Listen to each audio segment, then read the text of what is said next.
नमस्कार दोस्तों, स्वागत है आप लोगों का हमारे चैनल आरकेजीएस एकेडमी पर। एक बार फिर से मैं उपस्थित हूँ राकेश सिंह आपके सामने एक मुद्दा लेकर के, टॉपिक्स लेकर के कह सकते हैं हम। फिलहाल आरकेजीएस एकेडमी चैनल को सर्च करिए, सब्सक्राइब करिए और वीडियो को लाइक और शेयर करना एकदम से मत भूलिएगा।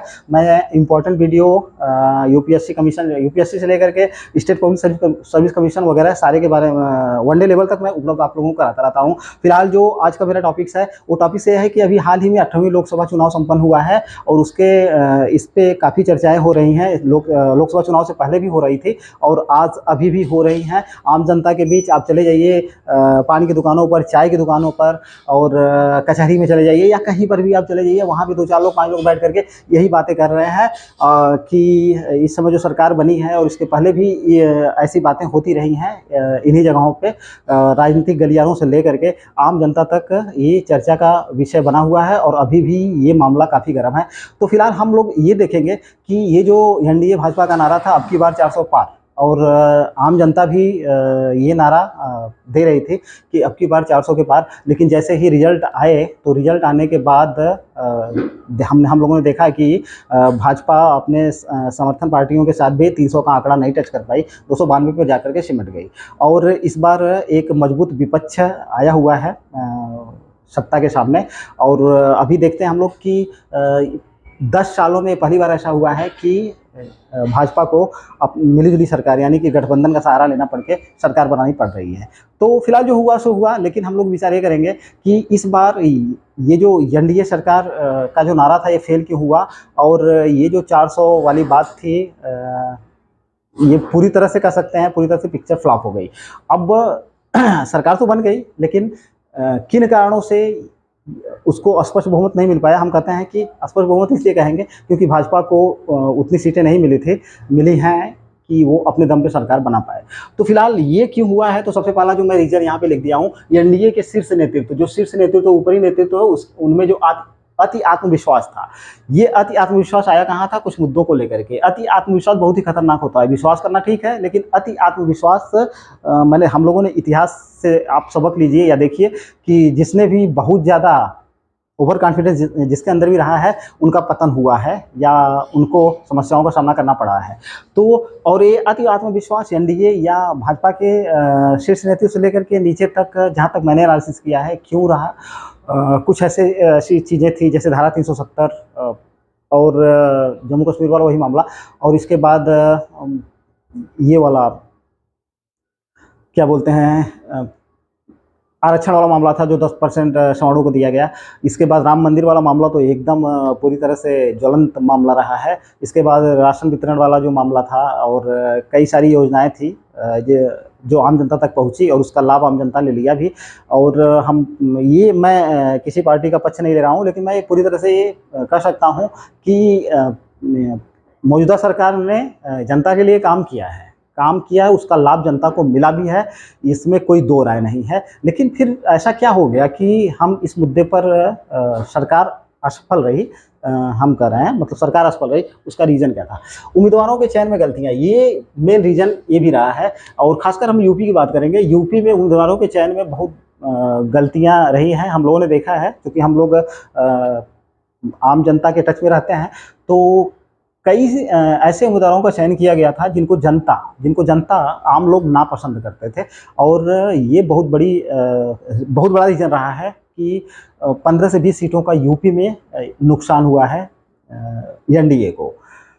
तीसरी चीज़ क्या है? आरक्षण। विपक्ष ने जिन मुद्दों पर सरकार को घेरा था, ये काफ़ी प्रबल मुद्दा रहा है। एक बेरोजगारी का जो मुद्दा, एक महंगाई का मुद्दा, और एक नारा जो दिया गया कि संविधान खतरे में है, तथा आरक्षण का जो मुद्दा था। इन 4-5 मुद्दों पर विपक्ष ने सत्ता पक्ष को घेरा और जनता के बीच में जाकर के जनता का बहुमत हासिल करने का प्रयास किया, और जिसका रिजल्ट हम लोगों ने वोट काउंटिंग के बाद रिजल्ट के रूप में देखा भी। तो इन मामलों पे कहीं ना कहीं सरकार असफल रही थी।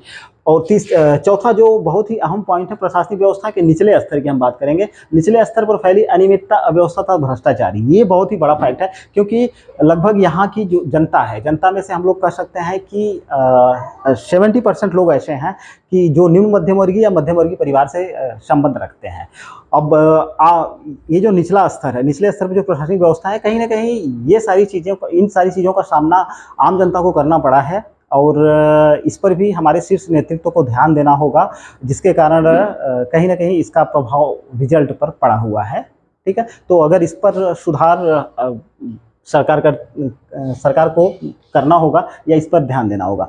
अब अच्छी बात क्या हुई? अच्छी बात तो यह है कि एक मजबूत विपक्ष सामने आया है इस 10 सालों में, और एक मजबूत विपक्ष सुदृढ़ लोकतांत्रिक व्यवस्था के लिए बहुत ही आवश्यक है किसी भी लोकतांत्रिक देश में। चूँकि ये जो विपक्ष होता है, सेफ्टी वॉल्व का काम करता है। कहने का मतलब यह है कि सरकार क्या करती है कि बहुत सारी नीतियों का, योजनाओं का, और कई सारी चीज़ें होती हैं, नियम कानून वगैरह होते हैं जिनको लागू करती है। तो इन नियमों, कानूनों, नीतियों और परियोजनाओं के बारे में आम जनता, बौद्धिक वर्ग तो समझता है, लेकिन बौद्धिक वर्ग यहाँ पे थोड़ा सा परसेंटेज कम जरूर है, तो लेकिन जो आम जनता है वो इनकी योजनाओं का क्या लाभ होगा या क्या हानि होगी, ये वो नहीं समझ पाता है जब तक कि उसका प्रयोग वो करना शुरू नहीं करता है, यानी कि जब तक कि उसका लाभ उसको मिलना न शुरू हो जाए या उसकी हानियाँ उसको देखने को न मिले। तो उससे पहले ही जो विपक्ष होता है वो इनकी हानियों और खामियों को से जनता को परिचित करवाता है, साथ ही साथ सरकार को भी इस पर विचार करने पर विवश करता है, और जो नीतियाँ क्रियान्वित की जानी हैं उनमें सरकार को भी संशोधन करने का मौका मिलता है, और किसी भी नीति या योजना परियोजना को लागू करने से पहले उसमें संशोधन किया जाता है, और बेहतर तरीके से वो लागू हो पाती है, जनता के बीच पहुँचती हैं। तो और एक चीज़ और है कि ये जो विपक्ष होता है, विपक्ष एक मजबूत विपक्ष का होना इसीलिए परम आवश्यक है, क्योंकि अगर लोकतांत्रिक व्यवस्था को सफल होना है, कहा भी गया है कि लोकतांत्रिक व्यवस्था की सफलता के लिए एक मजबूत विपक्ष परम आवश्यक है। दूसरा फैक्ट जो हमारा होगा ये है कि ये मजबूत विपक्ष कैसे एक लोकतांत्रिक व्यवस्था को सफल बनाता है। तो ये जो सत्ताधारी पार्टी होती है उसकी निरंकुशता पर अंकुश लगाने का काम करता है, सेफ्टी वॉल्व का काम करता है। सत्तावादी जो जिसके हाथ में सत्ता होती है उस पार्टी को मतलब कह सकते हैं कि उसमें अहम की भावना जो आती है, और जो कहीं ना कहीं बाद में चल करके प्रॉब्लम क्रिएट कर सकती है, तो वो अहम की भावना आने से भी रोकती है, और हमेशा जो है जनता के लिए कार्य करने को भी प्रेरित करती है। तो इन सारी चीज़ों को ध्यान में अगर हम रखें तो विपक्ष इस बार जो आया हुआ है, तो विपक्ष का आना बहुत ही ज़रूरी था, और विपक्ष अगर यहाँ पे सेफ्टी वाल्व का काम करेगा तो मैं मानता हूँ कि जितनी भी योजना परियोजना या नीतियाँ होंगी वो और अच्छे तरीके से जनता के बीच में पहुँचेंगी, और हो सकता है कि पिछली बार से भी अच्छे तरीके से जनता को उसका लाभ मिल सके। तो मिला जुला करके एक चीज़ मैं और कहना चाहूँगा कि ये जो बातें हैं, ये जो महंगाई है, बेरोजगारी है वगैरह है, तो बेरोजगारी को हम किस तौर पर देखते हैं? क्या सरकारी नौकरी मिलना ही हमारे लिए रोजगार है? तो ऐसी कोई बात नहीं है। हो सकता है मेरी बात से बहुत से लोग असहमत हों, तो फिलहाल भाई सबकी अपनी अपनी सोच है। अगर हम लोग एक चीज़ हमेशा हम लोग ध्यान में रखें, आप लोग ध्यान में रखिए कि जितने भी विकसित देश हैं, जिनको हम विकसित देश कहते हैं, या जो हमसे कई साल या 100 साल भी आगे कर सकते हैं, एक आध 2 देश 3 देश हैं, तो क्यों हैं? क्योंकि उनको भी कहीं ना कहीं मतलब इस पड़ाव पर आए थे।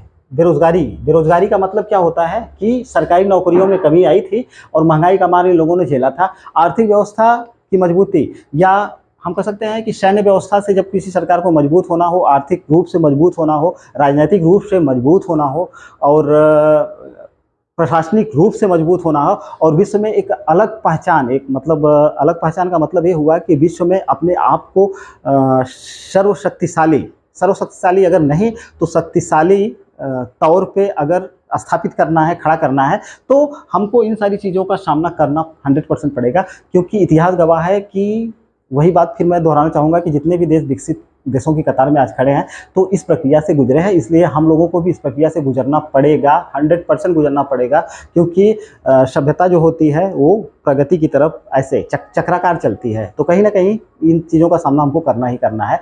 तो थोड़ा सा आप लोग इन सब चीज़ों पर भी गौर करिएगा। और फिलहाल सरकार जो बनी है या चाहे जो भी सरकार बने, उससे हम लोगों को कोई मतलब नहीं है, बस यही है कि हमारी लोकतांत्रिक व्यवस्था मजबूत रहे, सुदृढ़ सरकार रहे, देश के अंदर, देश में, विदेश में, जहाँ कहीं भी हमारी एक अलग साख हो, हमारी एक अलग इज्जत हो, हमारी एक अलग पहचान हो, और हम एक कह सकते हैं कि एक ऐसे भारतीय के रूप में पहचाने जाएं कि यहाँ से जैसे ही हमारे कदम यहाँ से भारत से बाहर पड़ते हों, तो सामने से एक ऐसी आवाज़ होनी चाहिए जिसको हम कह सकते हैं जय हिंद या हम सब भारतीय हैं। तो मिला जुला करके हमें अपनी संस्कृति पर जिस दिन गर्व होना शुरू हो जाएगा बाहर निकलने के बाद या अपने ही देश में, तो समझ लीजिए कि हम उस दिन सफल हो गए, या हम उन देशों की कतार में खड़े हो गए जो आज विकसित देश की श्रेणी में हैं। तो फिलहाल मेरा वीडियो बनाने का यही मकसद था कि सरकारें इस बार का लोकसभा चुनाव जो हुआ है, इस पे जो सारी चीज़ें हम लोगों को देखने को मिली हैं, मेरा एनालिटिक तो यही कहता है। फिलहाल आप लोग क्या कहते हैं कमेंट्स में ज़रूर बताइएगा। वीडियो देखने के लिए बहुत बहुत धन्यवाद। वीडियो को प्लीज़ लाइक करें, शेयर करें और चैनल को सब्सक्राइब करें।